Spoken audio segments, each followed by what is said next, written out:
എല്ലാവർക്കും എൻ്റെ പുതിയ വീഡിയോയിലേക്ക് സ്വാഗതം. അപ്പോൾ എന്നെ സപ്പോർട്ട് ചെയ്യുന്ന എല്ലാവർക്കും ഞാൻ പ്രത്യേകം നന്ദി പറയുകയാണ്. അപ്പോൾ കോഴിക്കൂട് ക്ലീൻ ചെയ്യുന്നതും അതിൻ്റെ കാഷ്ടം എങ്ങനെയാണ് മാറ്റുന്നതെന്നും ഒക്കെ ഉള്ളതൊന്ന് ചെയ്ത് കാണിക്കണമെന്ന് പറഞ്ഞപ്പോൾ ആ വീഡിയോ ചെയ്യണം. അത് ചെയ്ത് നിങ്ങളെ കാണിക്കാനും പിന്നെ നിങ്ങളുടെ ചോദ്യങ്ങൾക്കുള്ള ഉത്തരവായിട്ടാണ് ഞാൻ ഈ വീഡിയോ ഇപ്പോൾ ചെയ്യുന്നത്. പിന്നെ നമ്മുടെ കപ്പലണ്ടി പോച്ചയും കാണിക്കണമെന്ന് പറഞ്ഞു കാണിക്കാം. അപ്പോൾ എല്ലാവർക്കും എൻ്റെ അടുത്ത വീഡിയോയിലേക്ക് സ്വാഗതം. അതുപോലെ എങ്ങനെയാണ് എല്ലാവരും ചോദിച്ചായിരുന്നല്ലോ കോഴിയുടെ കൂട് അങ്ങനെ വൃത്തിയാക്കുമല്ലോ. അപ്പം ഈ താഴത്തെ തട്ടെന്ന് പറഞ്ഞാൽ 2 ലെയറാണ്. അപ്പം താഴത്തെ തട്ടിൽ ചിലപ്പം കാഷ്ടം അടിഞ്ഞു കിടക്കുവേ. അപ്പം നമ്മൾ ഇങ്ങനെ ചെയ്താൽ മതി. ഇങ്ങനെ ചെയ്ത് നമ്മൾ എടുക്കുക. താഴെയാണ് ഈ പൂട വരുന്നോണ്ട് മറ്റേ കൂട്ടിൽ അത്രയും പ്രശ്നമില്ല. ഈ കൂട്ടി താഴെ തട്ടിലൊന്നും അടിഞ്ഞു കിടക്കുന്നത് കൂട ഒഴിഞ്ഞത് കൊണ്ട്. അപ്പം ഞാൻ ഇങ്ങനെ ചെയ്യും. ഇങ്ങനെ കഴിയുമ്പോൾ ഇതെല്ലാം താഴെ വരും. അല്ലെങ്കിൽ അടിഞ്ഞു നമ്മളിത് 2 ദിവസം മുമ്പേ 2-3 ദിവസം മുമ്പേ ക്ലീൻ ചെയ്തു. നിങ്ങൾക്ക് കാണാൻ വേണ്ടിയിട്ട് ഞങ്ങൾ ഇന്നൊന്ന് ക്ലീൻ ആക്കുന്നത്. തട്ട് ക്ലീൻ ചെയ്തിട്ടായി.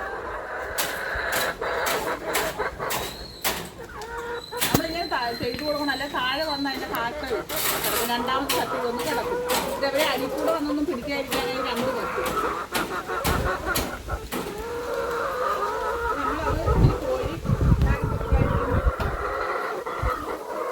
കുരുമുളകിന് ഇടാമെന്ന് വിചാരിക്കുമോ? കുറച്ച് കോഴിയായിട്ട് ഇത് എടുത്തോണ്ട് വന്നു.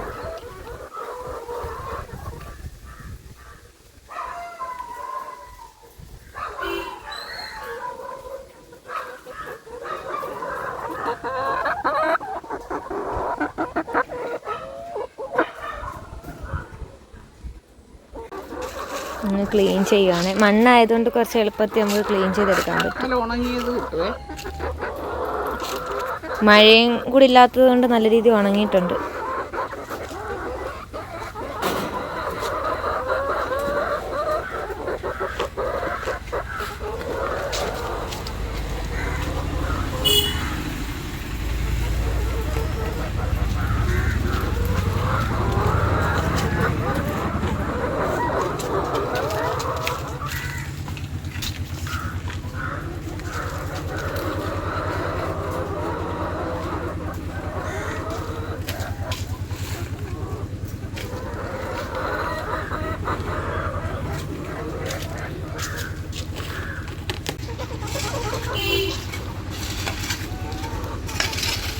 മാംഗോസ്റ്റീയാണ് നമ്മുടെ.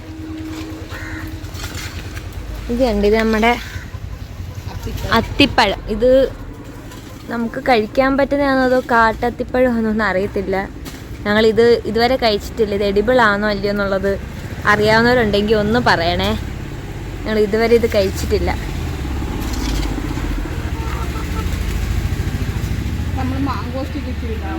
മാംഗോസ്റ്റി നമ്മൾ കഴിഞ്ഞ ഒരു വർഷമായോ ഇത്? ഇല്ല, ഒരു വർഷമൊക്കെ ആവുന്നതേ ഉള്ളൂ. ഇത് സത്യത്തിൽ ഇത് നേരത്തെ ഒരു ശാഖ കിളിച്ച് എന്നിട്ട് ഒരു ഓല വീണിട്ട് അത് ഒടിഞ്ഞു പോയി. അപ്പം അടുത്ത ചില്ല കിളിച്ചു. എൻ്റെ അമ്മ പിന്നെയും വാരിയിട്ട്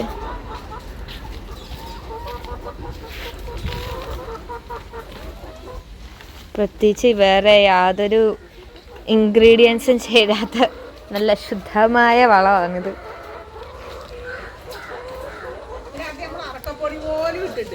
ഒന്നും ഇട്ടിട്ടില്ല. മണ്ണായതുകൊണ്ട് ഞങ്ങൾ ഒന്നും ഇട്ടിട്ടില്ല. നല്ല ഡ്രൈ ആയിട്ടുണ്ട്. നല്ല ഡ്രൈ ആയിട്ടാണ് നമ്മുടെ കോഴിയുടെ സ്മെല്ല് പോലും ഇല്ല. മണ്ണിലുള്ളതായോണ്ട് സ്മെല്ല് പോലും എടുക്കുന്നില്ല. നമുക്കിതിൻ്റെ വളർച്ചയൊന്ന് നോക്കാം. ഇത് ഇടുമ്പോൾ ഞാൻ ആദ്യമായിട്ടാണ് ഇതിനിടുന്നത്. ഇപ്പോൾ ഇച്ചിരി തണുപ്പ് സമയമില്ലേ. കുരുമുളകിനൊക്കെ നമ്മൾ ഇട്ടിട്ടുണ്ടോ? കുരുമുളകിനൊക്കെ ഇട്ടിട്ട് നന്നായിട്ട് കുരുമുളകും കാര്യങ്ങളും ഒക്കെ പിടിക്കുന്നുണ്ട്. നമുക്ക് പ്രത്യേകിച്ച് പുറത്തു നിന്നൊന്നും തന്നെ വളവോ കാര്യങ്ങളോ ഒന്നും മേടിക്കേണ്ട ആവശ്യമില്ല. ഇതെല്ലാം നമ്മൾ ഈ കോഴിയുടെ കാഷ്ടം ഇട്ടിട്ടുള്ളതാണ്ടോ. കണ്ടോ? ഇതെല്ലാം നമ്മൾ ഈ ഒരു വളം ഇട്ടിട്ടാണ് ഇതിനെല്ലാം ഇത്രയാക്കിയത്. നമുക്ക് റംബൂട്ടാനുണ്ട്, ഫിഗ് ഉണ്ട്, മാംഗോസ്റ്റി ഉണ്ട്, കുരുമുളക് ഉണ്ട്, ഉണ്ട്, പാഷൻ ഫ്രൂട്ട് ഉണ്ട്. പാഷൻ ഫ്രൂട്ട് കണ്ട് പടന്ന് കിടക്കും. റംബൂട്ടാൻ്റെ ഉണ്ട്. എല്ലാം കഴിഞ്ഞപ്പോൾ 2 കാ കളിച്ചേക്കുന്നുണ്ടോ? മാറുക ഉണ്ടോ? സീസൺ കഴിഞ്ഞപ്പോൾ 2 കാ പിടിക്കുന്നുണ്ട്. ഇത്തവണ ഞങ്ങളൊന്ന് മണ്ടേ ഒന്ന് ക്രോപ്പ് ചെയ്തായിരുന്നു. അപ്പോഴത്തേക്കും അതിൻ്റെ ആ ഒരു കിളിക്കാനുള്ള ടെൻഡൻസി അങ്ങ് മാറി.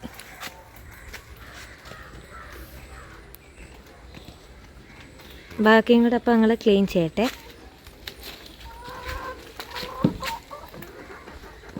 അങ്ങനെ നമ്മളെല്ലാം കൂടെ 2 സൈഡിൽ കൂട്ടിയിട്ടുണ്ട്. അപ്പം അമ്മ ഇനി അത് വാഴയ്ക്ക് ഇടാൻ പോവുക. കണ്ടോ, വലിയ വൃത്തികേട് പോലും ഇല്ല. കണ്ടോ?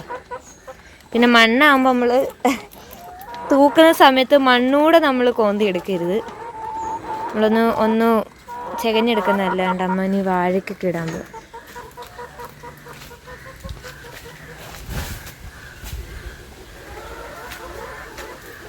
നമ്മൾ കൂടുതൽ ഇവിടെ നമ്മുടെ ഈ കുരുമുളകിനാണ് ഏറ്റവും കൂടുതൽ നമ്മൾ ഈ കോഴിക്കാഷ്ടം ഇട്ടുകൊണ്ടിരുന്നത്. പക്ഷെ ഇത്തവണ ഞങ്ങൾ വിചാരിച്ചു വാഴയ്ക്കും അല്ല ഇടാന്ന്. പക്ഷെ തടവെടുക്കണം. ഇതിപ്പോൾ നിങ്ങൾക്ക് എങ്ങനെ ക്ലീൻ ചെയ്യേണ്ടതെന്ന് കാണണമെന്ന് പറഞ്ഞിട്ട് മാത്രമാണ് നമ്മളിപ്പം ഇത് ഈ കോഴിക്കാഷ്ടം കോരിയിട്ട് ഇപ്പോൾ ഈ കാണിക്കുന്നത്.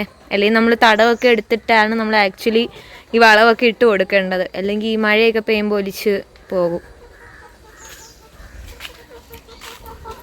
ഇപ്പോൾ നിങ്ങളെ കാണിക്കാൻ വേണ്ടിയിട്ട് ഞങ്ങൾ ചെയ്യുന്നതായിരിക്കും. നിങ്ങൾക്ക് ക്ലീൻ ചെയ്യാനുണ്ടോ? അപ്പുറത്തെ കൂട്ടിൽ മൊത്തം അവർ വഴിക്കൊണ്ട് പോകും. ഇത് പിന്നെ നമുക്ക് അങ്ങ് ഇടാവുന്നതേ ഉള്ളൂ. അതുകൊണ്ട് തന്നെ ഞങ്ങൾ അങ്ങ് എടുക്കും.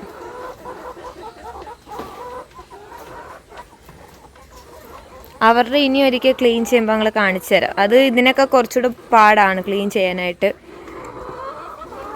നമ്മൾ ഒരു പ്ലാസ്റ്റിക് ഷീറ്റൊക്കെ ഇട്ടിട്ടുണ്ട്, അതിൽ നിന്നാണ് എടുക്കുന്നത്. ഞങ്ങൾ ക്ലീൻ ചെയ്തതാണ് ഇത്. നമ്മൾ കുറച്ചുകൂടെയൊക്കെ തടവൊക്കെ എടുത്ത് കുറച്ചുകൂടി ഇതാക്കി ഇടും. ഇന്നിപ്പം പെട്ടെന്ന് ചെയ്തത് കൊണ്ടാണ് ഇങ്ങനെ. നമ്മളിങ്ങനെയാണ് ക്ലീൻ ചെയ്യുന്നത്. പിന്നെ ഒന്നുകൂടെ നമ്മൾ നല്ല വൃത്തിയായിട്ട് തടവൊക്കെ എടുക്കും. കൂടുതലും ചേട്ടനാണ് തടവൊക്കെ എടുത്ത് കൊടുക്കാറ്. ഇതിപ്പോൾ അമ്മ ചെയ്തിട്ടാണ് ഒരു സൈഡൊക്കെ വളഞ്ഞു പോയിട്ടുണ്ട്. അപ്പോൾ ഇതാണ് നമ്മുടെ ക്ലീൻ ചെയ്തിട്ടുള്ള ഫൈനൽ ലുക്ക്. ഇതുപോലൊരു കുട്ടി എനിക്ക് മെസ്സേജ് ഇട്ട് അത് ആദ്യമായിട്ട് കോഴിയെ വളർത്തുകയാണ്. അപ്പോൾ അതിൻ്റെ ലാഭനഷ്ടങ്ങൾ, അതിൻ്റെ തീറ്റയെക്കുറിച്ച് ഒക്കെ ഒന്ന് പറയാൻ പറഞ്ഞു. അപ്പം അങ്ങനെ പറയാനാണെങ്കിൽ നമ്മളിപ്പോൾ ഗ്രാമശ്രീയെ വളർത്തിയാലും നാടൻ കോഴിയെ വളർത്തിയാലും BB3 80 കോഴിയെ വളർത്തിയാലും നഷ്ടവും ലാഭവും എല്ലാം നമുക്ക് ഒരുപോലെ തന്നെ, അല്ല വ്യത്യാസമൊന്നുമില്ല. നാടൻ കോഴിയെ പിന്നെ അഴിച്ചു വിടാമെന്നുള്ളതേ ഉള്ളൂ, ആ ഒരു വ്യത്യാസമുണ്ട്. പക്ഷേ ഈ BB3 80 കോഴി എന്ന് പറഞ്ഞാൽ നമുക്ക് മുട്ട വേണമെന്നുണ്ടെങ്കിൽ അവരെ തന്നെ വളർത്തുന്നതായിരിക്കും നല്ലത്. പിന്നെ നമുക്ക് ഏതൊരു ബിസിനസ് തുടങ്ങിയാലും തുടക്കത്തിൽ നമുക്ക് ഇച്ചിരി നഷ്ടം കൈമുടക്ക് വരും. പിന്നെ നമുക്ക് അതിൻ്റെ ലാഭം കിട്ടും. ഞാനിപ്പോൾ ആദ്യമേ 25 കോഴിയെ 15 ദിവസത്തിനകം മുട്ടയിടുന്ന കോഴിയാണ് ഞാൻ മേടിച്ചത്. അതുകൊണ്ട് എനിക്ക് വലിയൊരു തീറ്റ കൊടുത്ത് നഷ്ടം അവർക്ക് തുടക്കത്തിൽ വന്നില്ല. 25 കോഴിയെന്ന് പറഞ്ഞാൽ 24 മുട്ട 23 മുട്ട അങ്ങനെയൊക്കെ ഇടുന്നത്. അപ്പോൾ അങ്ങനെ ആകുമ്പോൾ നമുക്ക് അതിനകത്തുനിന്നും അത്ര വലിയ ലാഭം കിട്ടത്തില്ല. കാരണം നമ്മൾ ലെയർ മാഷൊക്കെ മേടിച്ച് കൊടുക്കുന്നില്ലയോ. പക്ഷേ നമുക്ക് ലാഭം വരണമെന്നുണ്ടെങ്കിൽ നമ്മൾ പുല്ലും നമ്മുടെ കൈത്തീറ്റകളും മറ്റുള്ളതൊക്കെ കൊടുക്കണം. ഇപ്പോൾ കപ്പലണ്ടി പോച്ച അല്ലെങ്കിൽ സാധാ പുല്ല്, അല്ലെങ്കിൽ പിന്നെ വാഴയില, അല്ലെന്നുണ്ടെങ്കിൽ പിന്നെ ശീലാന്തി ഇല കൊടുക്കാം, ഓമയില കൊടുക്കാം. അങ്ങനെയൊക്കെ കുറേ ഇലകൾ കൊടുത്താൽ അവരുടെ വയറ് നിറയും. കാരണം കൊച്ചു വയറില്ല. അപ്പോൾ ഒരു നേരം മാത്രമാക്കാൻ തീറ്റി. പിന്നെ നമ്മൾ ഇവരെ വളർത്തി ആദ്യഘട്ടത്തിൽ വരുമ്പോൾ നമ്മൾ എപ്പോഴും കുറച്ച് കോഴികളെ തുടങ്ങാവുള്ളൂ. ആദ്യമേ 25 കോഴിയെ വളർത്തി അതിൽ നിന്ന് നമുക്കൊരു മീൻ മേടിക്കാനുള്ള കാശും ചില്ലറയൊക്കെ കിട്ടത്തുള്ളൂ. പക്ഷെ ഒരു 50 കോഴിയെ നമ്മൾ വളർത്തുകയാണെന്നുണ്ടെങ്കിൽ അതും 25 കോഴിയുടെ പിന്നെ പൈസ അവർക്ക് തീറ്റിക്ക് എന്തായാലും പോകും. ബാക്കി 25 കോഴിയുടെ നമുക്ക് കിട്ടും. അതുപോലെ തന്നെ നമ്മൾ കോഴിയെ മേടിക്കുമ്പോൾ ഒരിക്കലും കുഞ്ഞാൻ കോഴിയെ മേടിക്കരുത്. കുറച്ച് വളർന്നതിനെ തന്നെ. ഞാൻ തന്നെ മുട്ടയിടാൻ 15 ദിവസം ആകാൻ പ്രായമുള്ളതിനെ മേടിച്ചത്. അതുപോലെ തന്നെ ഇവരെ മേടിച്ചത് 3-3.5 മാസം. നമ്മൾ ഒരുപാട് അങ്ങ് ചെറിയ കോഴിയെ മേടിക്കരുത്. അത് നമുക്ക് ഭയങ്കര തീറ്റ നഷ്ടമാണ്. മാത്രമല്ല ഇവർക്ക് എന്തെങ്കിലും അസുഖങ്ങൾ വന്നാലൊക്കെ മരിച്ചു പോകും. അതുകൊണ്ട് എപ്പോഴും മുട്ടയിടാറായ കോഴിയെ തന്നെ മേടിക്കുക. എന്ന് വെച്ചാൽ മുട്ട ഒരു 10-20 ദിവസം കഴിഞ്ഞോ ഒരു മാസം കഴിഞ്ഞ് മുട്ടയിടുന്ന കോഴിയെ മേടിക്കാവും. അവർക്ക് മറ്റു അസുഖങ്ങൾ വരത്തില്ല, നമുക്ക് ലാഭവും. മറ്റേ നമ്മൾ തീറ്റ കൊടുത്ത് ഒരു പരുവാകും. പിന്നെ അതുപോലെ തന്നെ നമ്മൾ ഇച്ചിരി കാശ് നഷ്ടം ഉണ്ടെങ്കിലും ഇതുപോലുള്ള കൂടും ഈ കോഴികളെ മേടിക്കുന്നത് നമുക്ക് എന്തുകൊണ്ടും നല്ലതാണ്. ഇവിടെ വന്ന് കിടന്നോളും. മുട്ട വൈകുന്നേരത്ത് വെറുക്കിയാൽ മതി. കൊത്തിക്കുടിയില്ല, തമ്മിക്കൊത്തുമില്ല, ഒന്നുമില്ല. ഇതുകൊണ്ടാണ്ട് ഞാൻ മേടിച്ച ഞാൻ 19,000 രൂപയിലേക്ക് പണിഞ്ഞ കൂടെ ഒരു 150 കോഴി അതിനകത്തിലുണ്ടായിരുന്നു. എനിക്ക് ഒരു മുട്ട പോലും കിട്ടിയില്ല. അവർ നമുക്ക് കഷ്ടപ്പാടുണ്ട്. പക്ഷെ നമ്മളിപ്പോൾ അതുപോലൊരു കൂട്ടിലിട്ടിട്ട് ഈ കോഴിയൊക്കെ തമ്മിൽ കൊത്തി ഓരോന്നോരോന്ന് ഡെഡ് ആവുന്നതിനേക്കാളും എത്രയോ നല്ലതാണ്. അത്രയും നഷ്ടം നമുക്ക് ഇതിൽ വരില്ലല്ലോ. നമ്മൾ കഷ്ടപ്പെടണം. നമ്മളൊരു കാര്യം സ്റ്റാർട്ട് ചെയ്യുമ്പോൾ കൂട് ആദ്യമേ മേടിക്കുന്ന ഒരു ചിലവേ ഉള്ളൂ. പിന്നെ നമുക്ക് വർഷങ്ങളോളം ഉപയോഗിക്കാം. ഈ ഒരു കൂട് നമ്മൾ ഒറ്റ ടൈം മേടിക്കുന്നതാണ്. പിന്നെ നമുക്ക് ഇതിലേക്ക് ഈ കോഴികൾ മാറുമ്പോൾ നമുക്ക് അടുത്ത കോഴിയെ വളർത്താം, അവർ പോകുമ്പോൾ അടുത്ത കോഴിയെ വളർത്താം. അതുകൊണ്ട് ഈ കൂട് നമുക്ക് ഒരിക്കലും നഷ്ടമല്ല. പെണ്ണുങ്ങൾക്ക് ഏറ്റവും പറ്റിയ ഒരു കാശുണ്ടാക്കാൻ പറ്റുന്ന ഒരു ജോലിയാണ് ഈ കോഴിയെ വളർത്തുന്നത്. അത് ആരംഭത്തിൽ നമുക്ക് ഇച്ചിരി നഷ്ടം വരും, പക്ഷെ പിന്നെ നമുക്ക് ലാഭം. അതാണ് ഇപ്പോൾ എനിക്ക് ലാഭമുണ്ട്. എനിക്ക് ദിവസം 48 മുട്ട 45 മുട്ട കിട്ടും. ഞാൻ അപ്പുറത്ത് കടയിൽ കൊണ്ട് കൊടുക്കും. കടയിൽ 9 രൂപയ്ക്കും വീട്ടുകാർക്ക് 10 രൂപയ്ക്കും. ഇന്ന് എനിക്ക് 50-60 മുട്ടയുണ്ടായിരുന്നു. വീടുകളിലേക്കും കൊടുത്ത് കടയിലും 10 കൊണ്ട് കൊടുത്തു. ഇപ്പോൾ എനിക്ക് ലാഭം കിട്ടാൻ തുടങ്ങി കേട്ടോ. ആദ്യമേ ഒരു ഇച്ചിരി നഷ്ടമൊക്കെ ഉണ്ടായിരുന്നു, പക്ഷേ ഞാൻ കഴിവതും കപ്പലണ്ടി പോച്ചയൊക്കെ ഞാൻ കൊടുക്കും, പിന്നെ ഗോതമ്പ് കൊടുക്കും കേട്ടോ. അപ്പം അങ്ങനെ നമ്മൾ കൈത്തീറ്റയും കൊടുത്ത് കുറച്ച് കഷ്ടപ്പെടുക, പിന്നെ അവർക്ക് അസുഖം വരുമ്പോൾ അവരെ നോക്കുക. അപ്പം മോള് എൻ്റെ മറ്റുള്ള വീടുകളൊക്കെ ഒന്ന് കണ്ടു നോക്കും. സൗമ്യ എന്തോ അങ്ങനെയാണ് പുള്ളിക്കാരിയുടെ പേര്. അപ്പം പേര് പറഞ്ഞത് തെറ്റുണ്ടെങ്കിൽ ക്ഷമിക്കണം. സൗമ്യ എന്ന് കണ്ട പോലാണ്. ഒരു കാര്യം ചെയ്യ്, പിന്നെ ഒരു കാര്യം ചെയ്യ്, പിന്നെ ഇവർക്ക് കൊടുക്കുന്ന മരുന്നുകളും ഇവരെ വളർത്തുന്ന രീതികളും എല്ലാം പഴയ വീഡിയോസിൽ ഇട്ടിട്ടുണ്ട്. ഒന്ന് ജസ്റ്റ് ഒന്ന് മനസ്സിലാക്കി ഗൈഡൻസ് എല്ലാം നമ്മൾ അതിൽ പറഞ്ഞിട്ടുണ്ട്. ഇനി എന്തെങ്കിലും ഡൗട്ട് ഉണ്ടെങ്കിലും ചേച്ചിക്ക് ഞങ്ങളോട് ചോദിക്കാം, ഉറപ്പായിട്ടും റിപ്ലൈ തരും. കഴിവതും BB380 മേടിക്ക്, അതുപോലെ മുട്ട ഇടാറായതിനെ മേടിച്ചാൽ മതി. അതാ നമുക്ക് കഷ്ടപ്പെടാൻ മനസ്സുണ്ടെങ്കിൽ ഒരു പ്രശ്നമില്ല, ധൈര്യമായിട്ട് വളർത്തിക്കോ. ഇതാകുമ്പോൾ ഇവര് സേഫ് ആണ്. ഇവർക്ക് മറ്റ് അപകടങ്ങളോ ബുദ്ധിമുട്ടോ വരത്തില്ല. ഇവര് പരസ്പരം അറ്റാക്ക് ചെയ്യത്തില്ല. അവര് നല്ല സേഫ് ആയിട്ട് ഓരോ റാക്കിൽ നിന്നോളും. മുട്ടയും കുടിക്കത്തില്ല. അതാണ് അതുകൊണ്ട് ഏറ്റവും നല്ലത് ഈ ഒരു രീതിയാണ്. പിന്നെ ഈ കൂട്ടി BB3 കോഴിയെ മാത്രമേ വളർത്താവുന്നൊന്നുമില്ല. ഏത് കോഴിയെ വേണേലും വളർത്താം. ഇപ്പൊ ഗ്രാമശ്രീ ആണെങ്കിൽ അങ്ങനെ, നാടനാണെങ്കിൽ അങ്ങനെ, ഗിരിരാജനാണെങ്കിൽ അങ്ങനെ, ഏതാന്ന് വെച്ച് കഴിഞ്ഞാൽ വളർത്താം. BB3 പിന്നെ നമുക്ക് പേഴ്സണലി നമ്മൾ കുറേ കോഴികളെ നമ്മൾ വളർത്തിയിട്ടുണ്ടായിരുന്നു. ഞങ്ങൾക്ക് കുറച്ച് പേഴ്സണലി ഇഷ്ടപ്പെട്ടതും ലാഭം തോന്നിയത് ഇവരായതുകൊണ്ട് മാത്രമാണ്. വർഷത്തിൽ 100-300 ചില്ലുവാനും മുട്ട ഇടും. മറ്റവരൊക്കെ ഒരു 150 മുട്ട, ഒരു 200-നകത്തെ ഒരു വർഷത്തിൽ. അവർക്കൊക്കെ കുറച്ച് കഴിയുമ്പോഴത്തേ ഒരു ഡിമ്മാകും. ആഴ്ച മുട്ട ഇട്ടാൽ പിന്നെ 2 ആഴ്ച കിടത്തില്ല. ഇവരെന്ന് പറഞ്ഞാൽ എന്നും മുട്ടയാണ്. അങ്ങനെ ഒരു ദിവസമോ 2 ദിവസമേ ഉള്ളൂ ചിലരൊന്നും ഇടാത്തത്. പിന്നെന്ന് വെച്ചാൽ ഇവർ മുട്ട ഇട്ട് കഴിഞ്ഞാൽ ഇവിടെ തൂക്കം കണ്ടില്ല. ഈ ഒരു ഇത് കോൺസ്റ്റന്റ് ആണ്, തൂക്കം അല്ലാതെ കുറയില്ല. അപ്പം നമുക്ക് ഇവർ മുട്ട ഇടയിൽ കഴിഞ്ഞ് കഴിഞ്ഞാൽ നമുക്ക് ഇവർ ഇറച്ചി വിലയ്ക്ക് കൊടുക്കുകയും ചെയ്യാം. അപ്പോഴത്തേക്ക് അടുത്ത കോഴിയെ നമ്മൾ ഇൻസ്റ്റാൾ ചെയ്താൽ മതി. 1.5 വർഷത്തിന് മേലെ മുട്ട ഇടും കേട്ടോ. 1.5 വർഷത്തിന് മേലെ ഇവർ മുട്ട ഇടും. വളർത്തുന്നെങ്കിൽ എപ്പോഴും നമുക്ക് ആദായത്തിന് വളർത്തുന്നെങ്കിൽ BB380 തന്നെ വളർത്തിയാൽ മതി. കാരണം ഞാൻ നേരത്തെ ഗ്രാമശ്രീയെ, നാടൻ കോഴിയെയും, ഗിനിക്കോഴി, താറാവ്, കാടക്കോഴി എല്ലാത്തിനെയും വളർത്തിയ ഒരു വ്യക്തിയാണ്. പക്ഷെ അതിൽ നിന്നൊന്നും എനിക്കൊരു ലാഭം കിട്ടിയിട്ടില്ല. പക്ഷെ ഇപ്പോൾ ഇവരിൽ നിന്ന് എനിക്ക് ലാഭമുണ്ട്. എന്തായാലും ചേച്ചി ആദ്യം ഒന്ന് വളർത്തി നോക്കുക, ഉറപ്പായിട്ടും അതിനകത്തും ലാഭം കിട്ടും. നമ്മൾ ആദ്യമായിട്ട് അമ്മ 25 കോഴി മാത്രമുള്ള സമയത്ത് അമ്മയ്ക്ക് കുറച്ച് ബുദ്ധിമുട്ടുണ്ടായിരുന്നു. കാരണം ഇവർ മുട്ട ഇടാൻ തുടങ്ങുന്നതിന് മുമ്പ് നമുക്ക് 4.5 മാസത്തിൽ എത്ര, നമുക്ക് 3.5 നമുക്ക് കിട്ടി. അപ്പൊ ഇവര് മുട്ട ഇടുന്നിടം വരെ നമുക്ക് ഇവർക്ക് ചെറിയ ഗ്രോവർ കൊടുക്കേണ്ടി വന്നായിരുന്നു. നമുക്ക് ഇവർക്ക് തന്നെ ചെലവാകുമായിരുന്നു. ഇപ്പൊ അവർക്കുള്ളത് അവരിടുന്ന മുട്ടയുടെ മതി ഇവർക്ക് 2 പേർക്ക് ഫുഡ് കൊടുക്കാനായിട്ട്. ഇവരുടെ മുട്ടയുടെ നമുക്ക് ലാഭവും കിട്ടും. ഒരു യാക്ക് എടുക്കും 1750 രൂപ. പിന്നെ ഞാൻ ഗോതമ്പ് കൊടുക്കും. പിന്നെ കപ്പലണ്ടി പോച്ച ഇഷ്ടം പോലെ. പിന്നെ ഇതില് ഇനിയും നമ്മൾ 50 കോഴിയെ വളർത്തുവാണെന്നുണ്ടെങ്കിൽ അതിൻ്റെതായിട്ടുള്ള ലാഭം ഇനിയും കിട്ടും. നമ്മളൊരു ബിസിനസ് ആയിട്ട് നോക്കുകയാണെന്നുണ്ടെങ്കിൽ കോഴി ഉണ്ടെങ്കിൽ നമ്മൾ കുറച്ചൊന്ന് മെനക്കെട്ട് അധ്വാനിക്കാമെങ്കിൽ 50 കോഴിയുടെ കാശ് നമുക്ക് ഉറപ്പാണ്. ഇപ്പൊ നമ്മൾ വീട്ടിലെ ആവശ്യത്തിന് വേണ്ടി മാത്രമാണെന്നുണ്ടെങ്കിൽ നമ്മളിപ്പോ ലാഭവും നഷ്ടത്തിന്റെയും അല്ല നോക്കുന്നത്. പിന്നെ നമുക്ക് അറ്റ്ലീസ്റ്റ് നമുക്ക് നല്ല ഫ്രഷ് ആയിട്ടുള്ള മുട്ട കിട്ടുമല്ലോ. നമ്മളിപ്പോ കടയിൽ നിന്നൊക്കെ ചിലത് നല്ലതായിരിക്കത്തുമില്ലല്ലോ മുട്ടകള്. അതെ, ഇതാകുമ്പോ നമുക്കായാലും നമ്മുടെ വീട്ടിലായാലും ഉപയോഗിക്കുന്നതിന് പ്രശ്നമില്ല. അതും നമ്മുടെ ഇവിടുത്തെ കോഴിയുടെ മുട്ട എന്ന് വെച്ചാൽ നല്ല ഡിമാൻഡ് ആണ്. ഇവിടെയുള്ള ഈ ഏരിയയിലുള്ള എല്ലാ വീട്ടുകാരും നമ്മുടെ കയ്യിൽ നമ്മൾ കൊടുക്കുന്ന മുട്ടയാണ് മേടിക്കുന്നത്. ഇപ്പൊ അമ്മ അറിയാവുന്നവർ അമ്മയുടെ കയ്യിൽ നിന്ന് തന്നെ മേടിക്കും, അല്ലാത്തൊരു കടയിൽ നിന്ന് മേടിക്കും. ഞാൻ വിചാരിക്കുന്നത് എനിക്കൊരു 50 എണ്ണത്തിനെയും കൂടെ ആ കൂട്ടില് ഇതുപോലുള്ള കൂട് സെറ്റ് ചെയ്യും. അതിലെ നമുക്ക് 3-4 റാക്കായിട്ട് ചെയ്യാൻ പറ്റുമോന്ന്. ഇല്ലാതെ മേൽക്കൂര ഇല്ല, സ്റ്റാൻഡ് ചെറുതാക്കിയിട്ട് ഇതേപോലെ ഒരു കൂട് 2 എണ്ണം ഇതിനകത്ത് സെറ്റ് ചെയ്ത് 50 വരെ കൂടെ വളർത്താനാണ് പ്ലാന്. അപ്പം ഈ കൂട് ചെയ്ത ആള് തന്നെ അത് ചെയ്തു തരാമെന്ന് പറഞ്ഞു. അപ്പം പയ്യെ ഓരോന്ന് ചെയ്യാമെന്നുള്ള ഒരു. നിങ്ങൾക്കായാലും കൂട് ഇനിയും മേടിക്കാം. മലനടയിലുള്ള നൗഷാദ് എന്ന് പറഞ്ഞ ആളുടെ കയ്യിൽ നിന്നാണ് നമ്മൾ മേടിച്ചിട്ടുള്ളത്. ആളുടെ നമ്പർ നമ്മൾ പല വീഡിയോയുടെയും ഡിസ്ക്രിപ്ഷനിൽ ഇട്ടിട്ടുണ്ട്. എങ്കിലും ഈ വീഡിയോയുടെ ഡിസ്ക്രിപ്ഷനിൽ നമ്മൾ ആ പുള്ളിയുടെ നമ്പർ ഇടാം. നിങ്ങൾ വിളിച്ചു ചോദിച്ചാൽ മതി. പുള്ളി തന്നെ വളർത്തുക, പുള്ളി തന്നെ കൂടെ ഉണ്ടാക്കിയിട്ടാണ് തരുന്നത്. പിന്നെ നമ്മൾ വീടുകളിൽ കൊണ്ട് തരുന്നതിന് എക്സ്പെൻസ് ഉണ്ട്. അത് അതിൻ്റെതായിട്ടുള്ള വലിയ ഹ്യൂജ് എമൗണ്ട് ഒന്നും അല്ല, എന്നാലും എക്സ്പെൻസ് ഉണ്ട്. കാരണം അവർ അത്രയും ദൂരത്തുനിന്ന് ദൂരം അനുസരിച്ച് വരുന്നതുകൊണ്ട് അങ്ങനെ. എന്നാലും കോഴിയായാലും കൂടായാലും നമ്മുടെ വീട്ടിൽ കൊണ്ട് തരും. എൻ്റെ കോഴിക്കൊന്നും ഇതുവരെ ഒരു കുഴപ്പമില്ല. ചെറിയ പനി വന്നാൽ നമ്മൾ മരുന്ന് കൊടുക്കും. ഇതുപോലെ കാലിനൊരു ഇതെല്ലാം ഞാൻ തന്നെ എൻ്റെ സ്വന്തം മരുന്നുകളാണ് കേട്ടോ. അതെല്ലാം അങ്ങനെ അതൊക്കെ ഞാൻ വീഡിയോ ചെയ്തിട്ടുണ്ട്. അതുകൊണ്ട് എല്ലാം നല്ല ഉഷാറായിട്ട് നിൽക്കും. യൂട്യൂബിൽ അതായത് ഇതുപോലൊരു ഫാമിലിയിൽ നിന്ന് പറഞ്ഞിട്ടാണ് ഇങ്ങനെ കൂട് മേടിച്ചെന്ന് നിങ്ങളൊന്ന് മെൻഷൻ ചെയ്താൽ മതി. അപ്പോൾ പുള്ളിയുടേതായിട്ടുള്ള എന്തെങ്കിലും ഹെൽപ്പുകൾ നിങ്ങൾക്ക് കിട്ടും.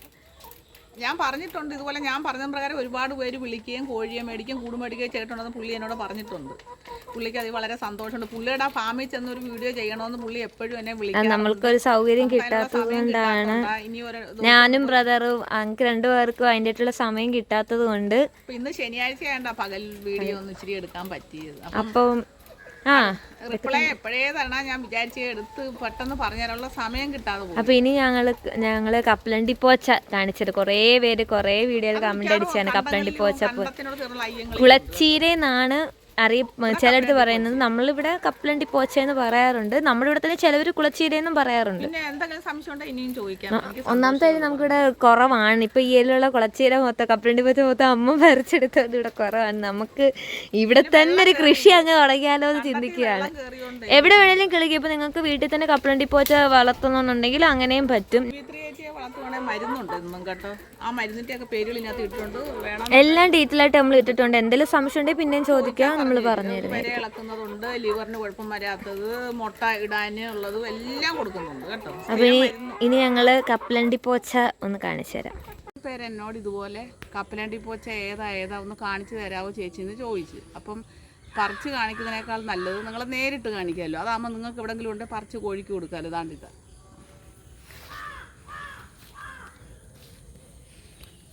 ഈ കാണുന്നതാണ് കപ്പലണ്ടി പോച്ച. എല്ലാം ഞാൻ പറിച്ച് തീർന്നു, അതുകൊണ്ട് വലുതായിട്ടില്ല. എന്നാലും നിങ്ങൾക്ക് കണ്ടായാലേ മനസ്സിലാവും. കണ്ടങ്ങളിലും കണ്ടത്തിന് അടുത്തുള്ള വസ്തുക്കളിലും ഒക്കെ ഇതുണ്ട് കപ്പലണ്ടി പോച്ച. ഇതാണ് കപ്പലണ്ടി പോച്ച.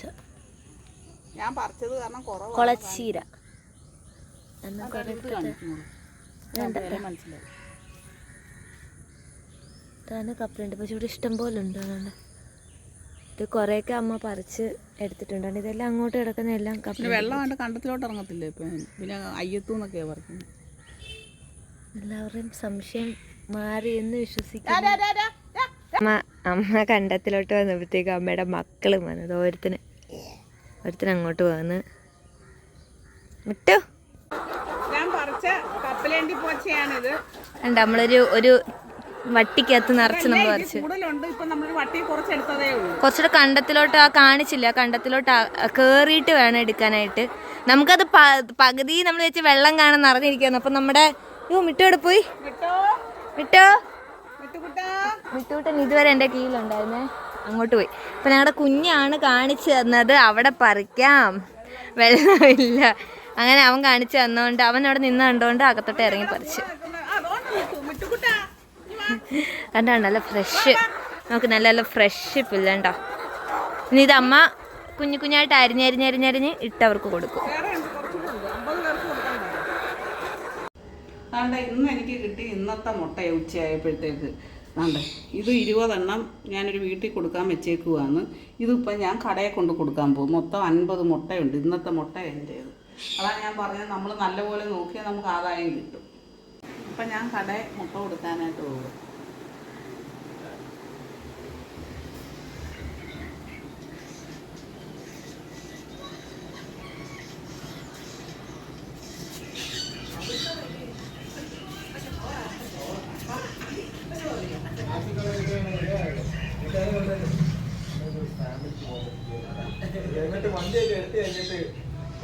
നെക്സ്റ്ററും അമ്മയും കൂടെ നടക്കാൻ ഇറങ്ങി. ഡക്ഷനെ ഞങ്ങൾ വീടിൻ്റെ പരിസരത്തൊക്കെ ഇറക്കുമായിരുന്നെങ്കിൽ റോഡിൽ ഇറക്കാറില്ലായിരുന്നു. ഇപ്പം ഇന്നൊന്ന് റോഡിൽ ഇറക്കാമെന്ന് വെച്ച്. അവനെ ഒന്ന് നടത്താൻ വേണ്ടി 2 റൗണ്ട് ഒന്ന് ഓടിയായിരുന്നു. അതിൻ്റെ ഇപ്പോൾ ഓക്കെ, കുറച്ച് നടന്നപ്പോഴത്തേക്ക് മറ്റേ നടക്കത്തില്ലായിരുന്നു. അയ്യോ അമ്മേ, അമ്മേ ഹായ് ഹായ് പറ. ഞങ്ങളുടെ ഡെക്സ്റ്റർ ഉണ്ട്. ഡെക്സ്റ്ററിന് വേണ്ട ചിമുള്ളി. ഡെക്സ്റ്ററിന് ഇപ്പം ഞങ്ങൾ ഡയപ്പറൊന്നും ഇടാറില്ല. ഒന്ന് ട്രെയിനിങ് പാഡ് ഇട്ടിട്ടുണ്ട്, അതിലാണ് ഇവനിപ്പം മുള്ളുന്നതൊക്കെ. നടത്താന്ന് വിചാരിച്ചു. ഇന്ന് രാവിലെ സമയം കിട്ടിയില്ല തൂക്കാൻ. അപ്പം പിന്നെ ഞാൻ വിചാരിച്ചു വെറുതെ ചുമ്മാതിരിക്കുമില്ലയോ, എന്നാ രാത്രി ഒന്ന് തൂത്തേക്കാം, ചെറിയൊരു വീഡിയോയും ചെയ്യാം. കാരണം എല്ലാരും ചോദിച്ചതിന്റെ മറുപടി ഒന്നും ഞാൻ ഇതുവരെ പറഞ്ഞില്ലല്ലോ, 2 ദിവസം ആയില്ലയോ. അപ്പം ഈ കൂട്ടത്തിൽ അതുകൂടെ പറയാമെന്ന് വിചാരിച്ചു. കാരണം എളുപ്പം പറയണേ ചേച്ചി മറുപടി എന്ന് പറഞ്ഞു. അപ്പൊ പിന്നെ ഞാൻ വിചാരിച്ചു രാത്രി ഒന്നും നോക്കണ്ട, തൂക്കുകയും ചെയ്യാം, ആ കൂട്ടത്തിൽ കമന്റിന് മറുപടി തരാമെന്ന് വിചാരിച്ചു. ഇതുപോലെ ഗൾഫിൽ നിന്ന് വന്ന ഒരാള് എന്നോട് ഒരു കമന്റ് ഇട്ട് ചോദിച്ചായിരുന്നു, പുള്ളിക്കാരൻ ഇതുപോലെ കോഴിയെ വളർത്തണം, ടെറസിന്റെ മുകളിൽ വളർത്താൻ പറ്റുമോ എങ്ങനെയാന്നൊക്കെ ഇങ്ങനെ ചോദിച്ചായിരുന്നു, ലൈസൻസ് വേണമെന്നൊക്കെ ചോദിച്ചായിരുന്നു. അപ്പം നമുക്ക് ഏകദേശം ഒരു 100 കോഴിയൊക്കെ വളർത്താമെന്നാണ് എൻ്റെ അഭിപ്രായം. കാരണം ഞാൻ നേരത്തെ 150 കോഴിയൊക്കെ വളർത്തിയിട്ടുണ്ട്. പിന്നെ ഇപ്പം പഞ്ചായത്തിന്റെ രീതികളൊന്നും നമുക്ക് അത്ര അറിയത്തില്ലല്ലോ, എല്ലാം പഴയ പോലുള്ള കാര്യങ്ങളല്ലല്ലോ. അപ്പൊ ടെറസിന്റെ മുകളിൽ വളർത്തണമെന്ന് പറഞ്ഞാൽ വളരെ നമ്മൾ അല്ലാതെ ഉള്ള കൂടുകളിൽ വളർത്തുന്നതിനേക്കാളും വളരെ സൂക്ഷിച്ച് വേണം നമ്മൾ വളർത്താൻ. കാരണം വെച്ചാൽ ഒന്നാമത്തെ കാര്യം, പിന്നെ മേളി ഷീറ്റ് ഇട്ടിട്ടുണ്ടോ ടെറസിന്റെ മണ്ടയ്ക്ക്, പിന്നെ അത് മാത്രമല്ല ചുറ്റിനും നെറ്റൊക്കെ ഇടണം, ഇല്ലെങ്കിൽ മറ്റു ജീവജാലങ്ങളൊക്കെ വന്ന് അവരെ ഉപദ്രവിച്ചാൽ അറിയത്തില്ലല്ലോ.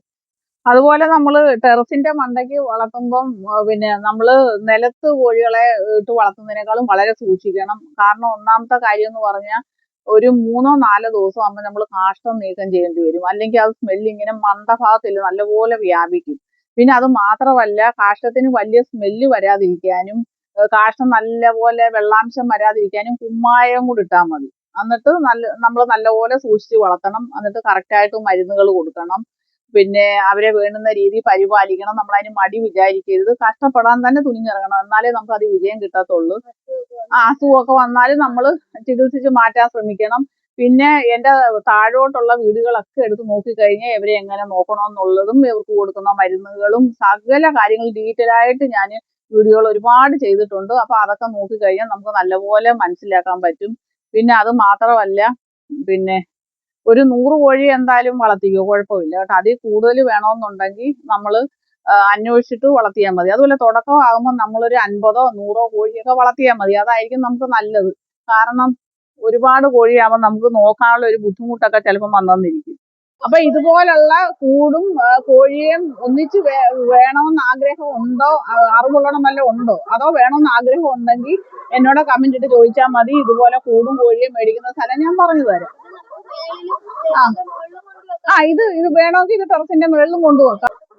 ഇല്ല കേട്ടോ, നമുക്ക് ആണ്ട് അതുപോലുള്ള കൂട് അതിലും വളർത്താം. അതെന്റെ നേരത്തെ 150 കോഴി കിടന്ന കൂടാ. അതിന് 150 കോഴിയെ ഞാൻ വളർത്തിയിരുന്നതായിരുന്നു. അപ്പൊ അവര് പരസ്പരം കൊത്തിയും മുട്ട പൊട്ടിച്ച് കുടിക്കുകയൊക്കെ ചെയ്തത് കാരണം ഞാനിപ്പോ ഇതുപോലൊരു കൂട്ടിലേക്ക് മാറ്റിയത്. പിന്നെ ഈ ടെറസിന്റെ മുകളിൽ വളർത്തുമ്പോൾ നമ്മൾ പ്രത്യേകം ശ്രദ്ധിക്കേണ്ടത്, ഇവര് പരസ്പരം കൊത്തിയും മുട്ട പൊട്ടിച്ച് കുടിക്കുകയൊക്കെ ചെയ്യും കേട്ടോ. അതൊരു വലിയ പ്രശ്നമാവും. നമുക്ക് ഇതാണെങ്കിൽ നല്ല സേഫാ. നമ്മൾ വൈകുന്നേരത്ത് വന്ന് മുട്ട എടുത്താലും ഈ സൈഡിൽ വന്ന് കിടന്നോളൂ, ഇവര് പരസ്പരം കൊത്തത്തുമില്ല, എല്ലാ കാര്യങ്ങളും. പിന്നെ അതുപോലെ തന്നെ ഏത് തരം കോഴിയാണ്, കുഞ്ഞൻ കോഴിയാണോ വലുതാണോ മേടിക്കാൻ ആഗ്രഹിക്കുന്നത്? കുഞ്ഞൻ കോഴിയാണെങ്കിൽ നമ്മൾ 2 മാസമൊക്കെയാണ് സ്റ്റാർട്ട് കൊടുക്കണം. പിന്നെ 2-ന് മേലിലാണെങ്കിൽ നമ്മൾ യോഗർ കൊടുക്കണം. മുട്ട ഇടാൻ തുടങ്ങിയ കോഴിക്ക് ലെയർ മാഷ് കൊടുക്കാം, പെല്ലറ്റ് കൊടുക്കാം, പിന്നെ ഗോതമ്പ് കൊടുക്കാം, പിന്നെ പോച്ചകൾ യഥേഷ്ടം കൊടുക്കാം. ഞാൻ ഇവർക്ക് കൊടുക്കുന്നത് കപ്പലണ്ടി പോച്ചയാണ്. അപ്പം ഇവരൊക്കെ എങ്ങനെ വളർത്തണമെന്നുള്ളതും എന്തെങ്കിലും സംശയം ഉണ്ടെങ്കിൽ അതൊക്കെ എന്നോട് ചോദിക്കാം. ഞാൻ അതിന്റെ മറുപടി നല്ലപോലെ പറഞ്ഞു തരാം. എനിക്ക് യാതൊരു മടിയില്ല. ഇതാകുമ്പോ ദാണ്ട കണ്ടോ, നമ്മൾ വെള്ളം തോൽ അതുപോലെ ഒരു പാത്രത്തിലാണ് നിറയ്ക്കുന്നത്. ദാണ്ട ഇവർ ഇങ്ങനെ കുടിക്കും. കാരണം നമുക്ക് ഒരുപാട് ഗുണങ്ങളുണ്ട് ഇവർ വളർത്തിയാല്. ഫുഡ് ദാണ്ട ഫുഡ് ദാണ്ട നമ്മൾ ഇവിടെ കൊടുക്കുന്നത്. കണ്ടോ, മുട്ട ഇവിടെ വന്ന് വീഴും. പിന്നെ വെള്ളം എടുക്കുന്നതല്ല ഇവിടെ. അതില് ഇത് എന്റെ ഒരു അഭിപ്രായത്തിൽ ടെറസിന്റെ മണ്ടയ്ക്ക് വളർത്താൻ ആഗ്രഹിക്കുന്നെങ്കിൽ അതാവാം. പിന്നെ നമുക്ക് ഒരു സേഫ്റ്റി എന്തുകൊണ്ടും ഈ കൂടാന്ന് എന്റെ ഒരു അഭിപ്രായം. കാരണം ഞാൻ 10-40,000 രൂപയ്ക്ക് കൊണ്ട് ഒരു കൂട് പണിഞ്ഞത് വെറുതെ കിടക്കുക. ഇനിയിപ്പോ അതിനകത്ത് പൂവനെ വളർത്താമെന്ന് വിചാരിക്കുവോ? എനിക്ക് ഇങ്ങനെയുള്ള കൂട്ടി വളർത്താൻ പണ്ട് ഇഷ്ടമൊന്നും അല്ലായിരുന്നു. പക്ഷെ ഇപ്പം ഞാൻ ഇതിലാ വളർത്തുന്നത്. അതുകൊണ്ട് എനിക്ക് മുട്ടയൊക്കെ നല്ലപോലെ കിട്ടുന്നുണ്ട്, കുഴപ്പമൊന്നുമില്ല. കോഴിയെ വളർത്തുക കേട്ടോ. ഗൾഫിൽ നിന്ന് വരുന്നവർക്കൊക്കെ ചെയ്യാൻ പറ്റുന്ന ഒരു കാര്യം കോഴിയെ വളർത്തല്. അത് പലരും പലതും പറയും നഷ്ടമാണ്. അല്ല, നമ്മൾ മെനക്കെടുന്നതിന്റെ പകുതി ലാഭം നമുക്ക് എന്തായാലും കിട്ടും. എനിക്ക് കിട്ടുന്നുണ്ട്.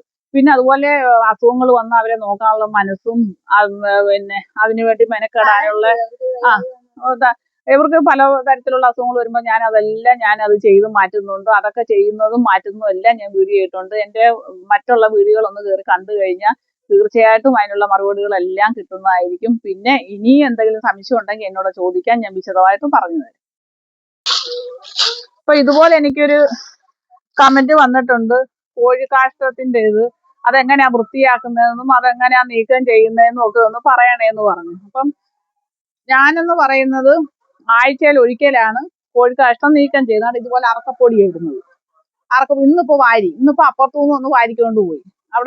അവിടുത്തെ കടയിലാണ് ഞാൻ എന്റെ മുട്ടയെല്ലാം കോഴികളുടെ കൊടുക്കുന്നത്. ഇന്നിപ്പോ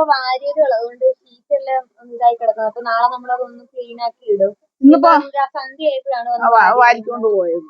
പിന്നെ ഉറുമ്പിന്റെ ശല്യമുണ്ട് ഭയങ്കരമായിട്ട്. ഇവിടെ തീറ്റയൊക്കെ താഴെ വീഴുന്നുണ്ട്. മറ്റേത് മണ്ണിലായോണ്ട് നല്ല എളുപ്പം എടുക്കാൻ. ഇതിപ്പോ നമ്മള് ടാങ്കിന്റെ മണ്ടയ്ക്കായോണ്ട് നമ്മള് ഷീറ്റ് ഇട്ടാ എടുക്കുന്നത്. അപ്പൊ ഉറുമ്പ് കാരണം നിൽക്കാൻ പറ്റത്തില്ല ഇവിടെ കേട്ടോ. ഞാൻ ഈ ഹിറ്റ് അടിച്ച് താഴെയല്ല. പക്ഷെ അതുകൊണ്ടൊരു വിശേഷവും ഇല്ല. ഭയങ്കര ഉറുമ്പിന്റെ ശല്യം. ഇത് അടിച്ചാലേ എനിക്ക് ഒന്ന് നിൽക്കാനൊക്കെ തോന്നും. ഇവിടെ നിൽക്കണമെങ്കിൽ ഇതൊന്നും അടിക്കാതെ പറ്റത്തില്ല കേട്ടോ. മണ്ടയ്ക്കോട്ട് ഉറുമ്പ് കയറത്തില്ല കേട്ടോ. ഈ താഴെ മാത്രമേ ഉള്ളൂ. നമ്മളെ കടിക്കാൻ മാത്രമേ നിൽക്കൂ. കോഴിയും ചെയ്യത്തില്ല. അപ്പൊ അങ്ങനെ ഒരാഴ്ചയിൽ ഞാൻ വേണമെന്നവർക്ക് 2-3 ദിവസം കൂടുന്നോറും നീക്കം ചെയ്യാം. അത് അവരവരുടെ താല്പര്യം. പിന്നെ ഇതെടുത്തിട്ട് തെങ്ങിനാ കൂടുതൽ ഇടുന്നത്.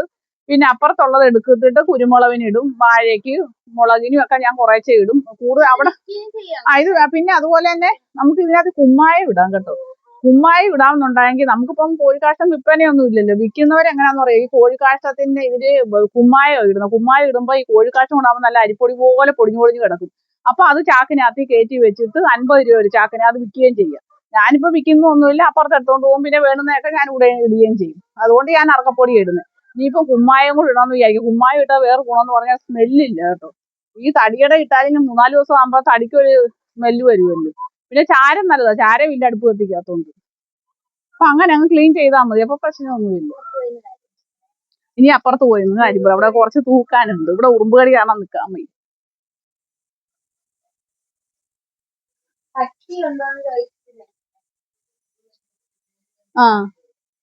പട്ടി ഉണ്ടോന്ന് ചോദിച്ചാൽ നമുക്ക് 4 പേരുണ്ടേ.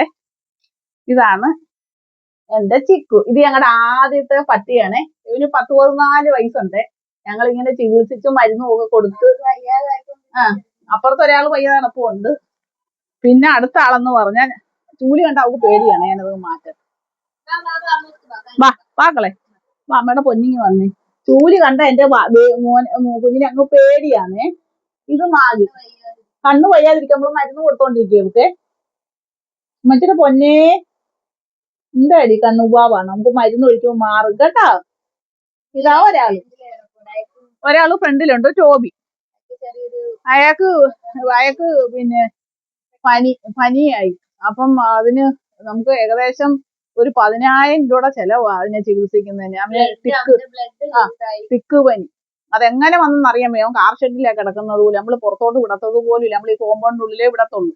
എങ്ങനെ സംഭവിച്ചാൽ 3 ദിവസം കൊണ്ട് വയ്യാതെ നടക്കും. അപ്പം പിന്നെ ഇന്നലെ ഡോക്ടർ വന്ന്, മോന്റെ ഒരു കൂട്ടുകാരനാണ് ഡോക്ടർ. ആ കൊച്ചൻ വന്നെല്ലാം ചെയ്ത് ബ്ലഡും ഒക്കെ ടെസ്റ്റ് ചെയ്തു, വരുന്ന ട്രിപ്പും ഒക്കെ ഇട്ട് മരുന്ന് കൊടുത്ത്. മരുന്നിന് ഭയങ്കര വിലയാണ്.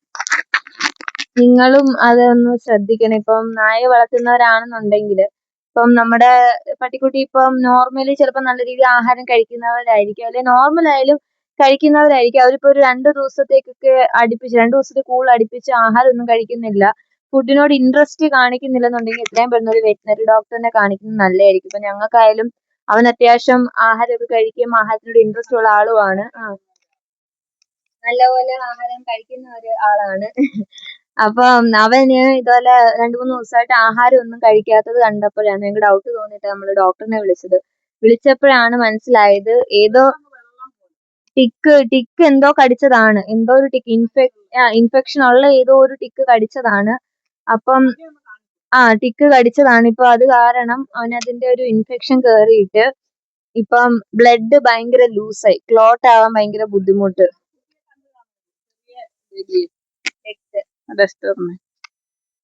അപ്പൊ എന്തായാലും ഇപ്പം അവന് നമ്മൾ ട്രിപ്പ് കൊടുക്കുകയാണ്. ട്രിപ്പ് കൊടുത്തിട്ട് മരുന്ന് വേണ്ടതെല്ലാം അവന്റെ ശരീരത്തിലേക്ക് കൊടുക്കുകയാണ്. ഇപ്പം ഇന്നലെയൊക്കെ തൊട്ട് വലിയ കുഴപ്പമില്ല, ഭേദമാവുന്നുണ്ട്. നല്ല പൈസ ആവുന്ന പരിപാടിയാണ്. പിന്നെ നമ്മുടെ കുഞ്ഞായതുകൊണ്ട് ഞങ്ങള് നോക്കുകയാണ്, വേറെ നമ്മളല്ലേ ഉള്ളു അവരെ നോക്കാനായിട്ട്. ഇനിയിപ്പോ ഭേദമായി. കൈയൊക്കെ കുത്തി, കയ്യിലൊക്കെ കൈ കണ്ടോ, കയ്യിലൊക്കെ ഇവിടെ ഇഞ്ചക്ഷൻ ഒക്കെ എടുത്ത് കുഞ്ഞിനെ. ഇന്നലെയൊക്കെ ഫുൾ ഇവിടെയൊക്കെ ബ്ലഡ് ആയിരുന്നു. കാരണം ഇന്നലെയൊക്കെ ഇവിടെ എല്ലാം ഫുള്ള് ബ്ലഡ് ഒക്കെയാണ് നമ്മൾ വാഷ് ചെയ്ത് കളഞ്ഞു. കാരണം ഇവന് ബ്ലഡ് ഭയങ്കര ലൂസ് ആവുന്നുണ്ട്. അത് മാത്രമല്ല ഞരമ്പ് കിട്ടാൻ നല്ല ബുദ്ധിമുട്ടുണ്ടായിരുന്നു. ആള് കുറച്ച് ആദ്യം കുഴപ്പമില്ല, 2 കുത്തൊക്കെ ആയപ്പോഴത്തേക്ക് ആൾക്ക് വേദനയായി തുടങ്ങി. 4 മാസമായ കോഴിക്ക് മുട്ടത്തീറ്റി കൊടുക്കാമെന്ന് ചോദിച്ചിട്ടുണ്ട്. അപ്പം 4 മാസമായെന്നും പറഞ്ഞ് മുട്ടത്തീറ്റി കൊടുക്കണം, ഗ്രോവർ കൊടുത്താൽ മതി. മുട്ടയിടാൻ തുടങ്ങുമ്പോഴാണ് നമ്മൾ ലെയർ മാഷോ പെല്ലറ്റോ കൊടുക്കുന്നത്. അപ്പം ഒരു 10-25 പേരുണ്ടെങ്കിൽ അതിൽ 1-2 പേര് മുട്ടയിടാൻ തുടങ്ങി കഴിഞ്ഞാൽ പിന്നെ ബാക്കിയുള്ളവർ ഇടുന്നത് നോക്കണ്ട, ലെയർ മാഷോ പെല്ലറ്റോ കൊടുത്തു കൊടുക്കണം കേട്ടോ. മുട്ട ആരെങ്കിലും ഒരാളെങ്കിലും ഇട്ട് കാണട്ടെ, കണ്ടതിന് ശേഷം ലെയർ മാഷ് കൊടുത്താൽ മതി. കാരണം മുട്ട ഇടുന്ന കോഴിക്ക് മാത്രം കൊടുക്കുന്ന ലെയർ മാഷും പെല്ലറ്റും, വളർന്നുകൊണ്ടിരിക്കുന്ന കോഴിക്ക് കൊടുക്കുന്നയാ ഗ്രോവർ. നമ്മള് തൂക്കുന്നതിന് ഇടയിലുള്ള കുസൃതിയ. പോച്ച പറിക്കാൻ പോയാലും ഇയാൾക്കങ്ങ് ഭയങ്കര അടുപ്പമാണ്. തൂക്കാൻ പോയാലും പോച്ച പറിക്കാൻ പോലും എല്ലാം ഇങ്ങനെ നടക്കുക. നമ്മൾ എവരെയൊക്കെ കാണുന്നതാണ് നമ്മുടെ ഒരു സന്തോഷം. നായ്ക്കുട്ടികളായാലും പൂച്ചകളായാലും കോഴിയായാലും ഇതിനെല്ലാം കണ്ട ദിവസം മുന്നോട്ട് നീക്കാൻ പോകുമ്പോൾ നമുക്കൊരു മനസ്സിനൊരു അതോ നമുക്ക് എന്തെങ്കിലും വിഷമങ്ങളുണ്ടെങ്കിലും ദൈവത്തുങ്ങളെ കണ്ടാൽ മതി. അപ്പൊ നമുക്കൊരു സമാധാനം. ഇങ്ങനെ കൂടെ നടക്കാനും വേണ്ടായ ഒരാള്, ഒരു മനുഷ്യരിങ്ങനെ നടക്കത്തില്ല, ഇവരല്ലേ ഇങ്ങനെ കൂടെ നടക്കത്തുള്ളൂ. ഇയാള് ഭയങ്കര അടുപ്പമുള്ള ഒരാൾ. ഇയാൾ എപ്പോഴും ഞാൻ പുല്ല് പറിക്കാൻ പോകുമ്പോഴും അരിയുമ്പോഴും എല്ലാം എന്റെ കൂടെ നടക്കും. ഇപ്പൊ ഇന്നലെ തൂത്തില്ലായിരുന്നു. ഇപ്പൊ ഇവിടെ അങ്ങ് കണ്ടമാനം മരങ്ങളാണ്, അത് കാരണം അങ്ങ് ഭയങ്കര ചപ്പ. തണുപ്പുണ്ട്. ഇനിയിപ്പം എല്ലാം കൂടെ എനിക്ക് ചെയ്യാൻ പറ്റത്തില്ല. ഓണമൊക്കെ ഇല്ലയോ വരുന്നത്, ആരെങ്കിലും നിർത്തി വൃത്തിയാക്കാമെന്ന് വിചാരിച്ചു. മഴ വന്നിങ്ങനെ ആയിപ്പോയതാണേ, അല്ലെങ്കിൽ നമ്മള് എന്നും തൂത്തിടുന്നതായിരുന്നു.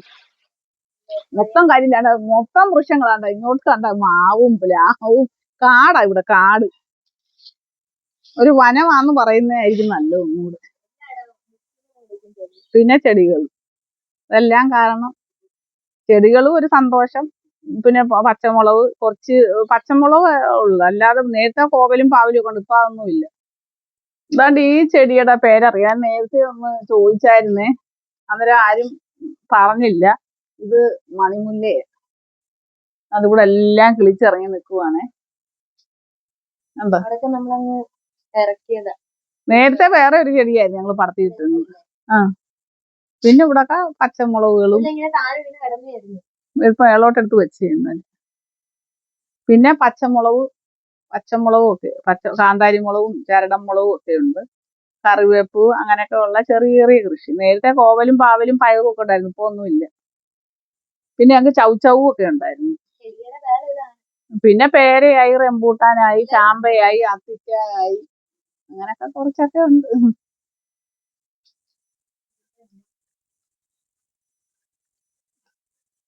ഇതിലെ കൂടെ നമുക്കൊരു നടപ്പാതയാണ്, അത് നമ്മളിങ്ങനെ എല്ലാം വെച്ചിരുന്നുണ്ട്, ഒരു രസം. പിന്നെ നമുക്ക് ഇതുണ്ട് കേട്ടോ, അതെ ഇത് ഡ്രാഗൺ ഫ്രൂട്ട് ഉണ്ടേ, ഒരു 3-4 മൂടുണ്ട് ഡ്രാഗൺ ഫ്രൂട്ട്. അതാണ്ട് ഇവിടെ ഉണ്ടോണ്ടേ. പിന്നെ അതാണ്ട് 2 ഇവിടെ, അതൊന്നും ഇവിടെ മോഡിഫൈ ചെയ്യാനുണ്ട്. നമ്മളിങ്ങനെ നിർത്തിയേക്കുന്നുണ്ട്. അത് പിന്നെ തന്നെ കിളിക്കും തുളസി. ഒരു ദിവസം ഫുള്ളൊരു വീഡിയോ ഇടാം, ഇപ്പൊ രാത്രി ആയോണ്ട്.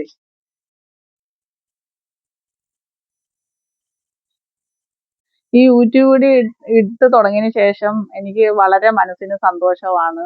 ഞാൻ വീഡിയോ ഇടുമ്പോൾ അതിനെ കമന്റ് ചെയ്ത് ചേച്ചി അത് കോഴിയെക്കുറിച്ച് അങ്ങനെ പറഞ്ഞു ഇത് പറഞ്ഞാന്നൊക്കെ ചോദിക്കുമ്പോൾ എനിക്ക് വളരെ സന്തോഷമാണ്. അന്നേരം ഇപ്പം ആരൊക്കെ എനിക്ക് ഫ്രണ്ട്സ് ആയിട്ടുണ്ട് എന്നോട് ഇങ്ങനെ ചോദിക്കുന്നത്, എനിക്കതൊക്കെ വളരെ സന്തോഷമാണ്. അപ്പം പിന്നെ നിങ്ങൾക്ക് വീട്ടമ്മമാർക്ക് അറിയാമല്ലോ, മക്കളൊക്കെ സ്കൂളിൽ പോയി, ഭർത്താവും ജോലിക്ക് പോയി, എല്ലാരും പോയി കഴിയുമ്പോൾ നമ്മൾ പൂർണ്ണമായിട്ടും ഒറ്റയ്ക്കാവുമല്ലോ. അപ്പൊ അങ്ങനെ ഒറ്റയ്ക്കാവുന്ന ഒരു അവസ്ഥ വന്നപ്പോഴാണ് ഞാൻ ഈ പൂച്ചയൊക്കെ വളർത്താൻ തുടങ്ങിയതും നായ്ക്കുട്ടികളെയൊക്കെ വളർത്താൻ തുടങ്ങിയത്. പിന്നെ ഇപ്പോഴാർക്കെയാണ് നമ്മൾ കോഴിയെ വളർത്താൻ തുടങ്ങിയത്. അപ്പം ഞാൻ വീഡിയോ ഒക്കെ ചെയ്യുമ്പോൾ നിങ്ങൾ അതിന് കമന്റ് തരുന്നത് നോക്കുന്നതാ ഇപ്പൊ എന്റെ ഏറ്റവും പ്രധാന ജോലി. അതിന് മറുപടി തരുന്നതും ഒക്കെ എന്റെ ഏറ്റവും വലിയ സന്തോഷം. അപ്പൊ തുടർന്ന് നിങ്ങൾ എന്നെ അങ്ങനെ സപ്പോർട്ട് ചെയ്യണം. പിന്നെ എനിക്ക് പാചകങ്ങളൊക്കെ കുറെ അറിയാം. അപ്പൊ അതൊക്കെ ഇങ്ങനെ ചെയ്ത് കൂട്ടത്തിൽ ഇടണം, ചെറിയ രീതിയിൽ ചെയ്ത് ഇടണം എന്നൊക്കെ ആഗ്രഹമുണ്ട്. അപ്പം നിങ്ങളുടെ സപ്പോർട്ട് ഉണ്ടെങ്കിൽ എനിക്ക് അതൊക്കെ മുന്നോട്ട് ചെയ്ത് തുടങ്ങാൻ പറ്റത്തുള്ളൂ. അപ്പൊ തീർച്ചയായിട്ടും നിങ്ങൾ എന്നെ സപ്പോർട്ട് ചെയ്യണം. ഇപ്പൊ നിങ്ങൾ കുറെ പേരെങ്കിലും എനിക്ക് കമന്റ് ചെയ്ത് പിന്നെ ഓരോന്ന് ചോദിക്കുന്നതുകൊണ്ട് എനിക്ക് വളരെ സന്തോഷമുണ്ട്. എന്നെ അന്വേഷിക്കുന്ന എനിക്ക് അതിൽ വളരെ സന്തോഷം. അപ്പൊ തുടർന്നും നിങ്ങൾ എന്നെ മുന്നോട്ട് പോകാനായിട്ട് സപ്പോർട്ട് ചെയ്യുക. അങ്ങനെ സപ്പോർട്ട് ചെയ്താൽ ഞാൻ തുടർന്നും വീഡിയോ ചെയ്തുകൊണ്ടിരിക്കും. അപ്പം എൻ്റെ ഈ വീഡിയോ ഇഷ്ടമായെങ്കിൽ എല്ലാവരും ലൈക്ക് ചെയ്യുക, ഷെയർ ചെയ്യുക, സബ് ചെയ്യുക, സപ്പോർട്ട് ചെയ്യുക. അപ്പോൾ അടുത്ത വീഡിയോ വരുന്നത് വരെ എല്ലാവർക്കും